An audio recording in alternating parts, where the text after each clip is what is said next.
வேதாந்தா நிறுவனம் குறித்த முக்கிய செய்தி பிஸ்னஸ் டுடேவில் கிடைக்கப்பெற்றது. மாசு காரணமாக 6 ஆண்டுகளுக்கு முன்பு மூடப்பட்ட தூத்துக்குடி ஸ்டெர்லைட் ஆலையை மீண்டும் திறக்க உச்சநீதிமன்றத்தில் இந்நிறுவனம் தாக்கல் செய்த மேல்முறையீட்டு மனுவானது கடந்த வாரம் தள்ளுபடி செய்யப்பட்டது. அவ்வாறு தள்ளுபடி செய்யப்பட்ட மேல்முறையீட்டு மனுவிற்கு எதிராக சட்டப்பூர்வ நடவடிக்கைகளை ஆராய இந்நிறுவனம் முயற்சி செய்து வருகிறது. நார்த் சென்ட்ரல் ரயில்வேயில் இருந்து ஜிபிடி இன்ஃப்ரா ப்ராஜெக்ட்ஸ்க்கு ஒரு ஒப்பந்தம் கிடைத்துள்ளது. இது ஒரு ஜாயிண்ட் வெஞ்சர்ஸ் ஆகும்.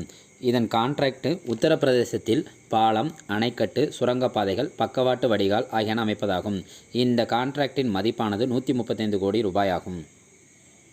ஸ்பைஸ்ஜெட் நிறுவனமானது எக்லான் அயர்லாந்து மேடிசன் 1 நிறுவனத்துடனான 413 கோடி ரூபாய் மதிப்பிலான பண பரிவர்த்தனைக்கு தீர்வு எட்டியுள்ளதாக இந்நிறுவனம் தகவல் தெரிவித்துள்ளது.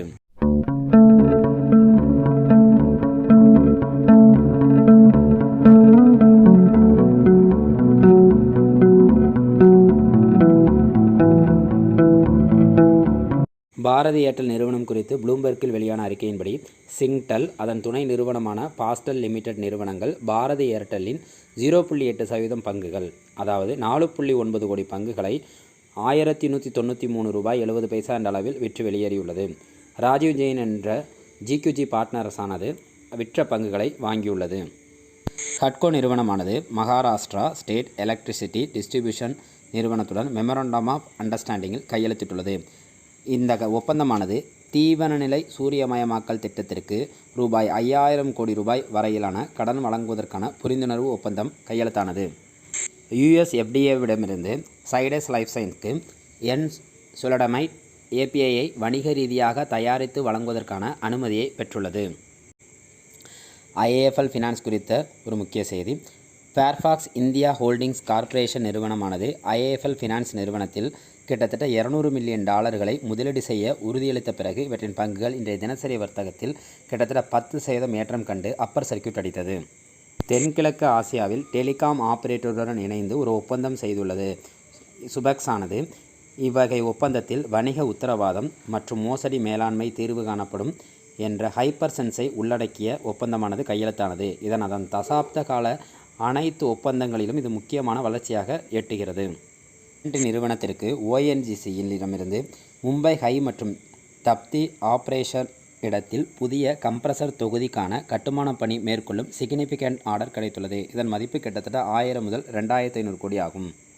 ஜூபிட்டர் வேகன்ஸ்க்கு இந்திய ரயில்வே அமைச்சகத்திடமிருந்து 956 கோடி ரூபாய் ஆர்டர் பெற்றுள்ளது. இதன்படி 2237 விஓசம் வேகன்களை தயாரிப்பதற்கான ஆர்டரை உள்ளடக்கியது. சுஸ்லான் எனர்ஜி இன்றைய வர்த்தகத்தில் கடந்த 2 நாட்களுக்கு பிறகு ஏற்றத்துடன் பதிவு செய்தது. 23 காற்றாலைகளை வழங்க ஜூனியர் கிரீன் எனர்ஜியிடமிருந்து தலா 3.15 மெகாவாட் திறன் கொண்ட ஆர்டர் கிடைத்துள்ளதே இதற்கு காரணமாகும்.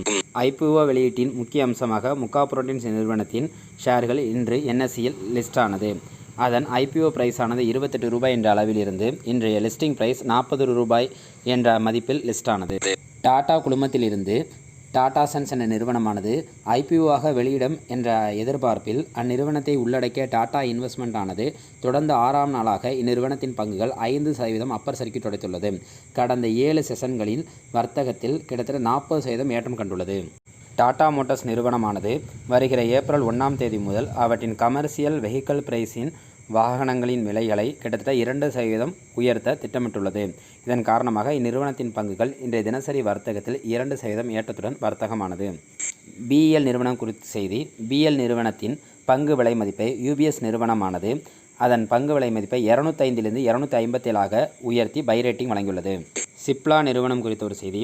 சிப்லா யூனிட் ஆனது வெல்த் தெரபியூட்டிக்கல்ஸ் கோல்டன் கிரால் ஃபார்மா நிறுவனத்தின் முழு பங்கையும் விற்று அப்பங்கிலிருந்து வெளியேறியது.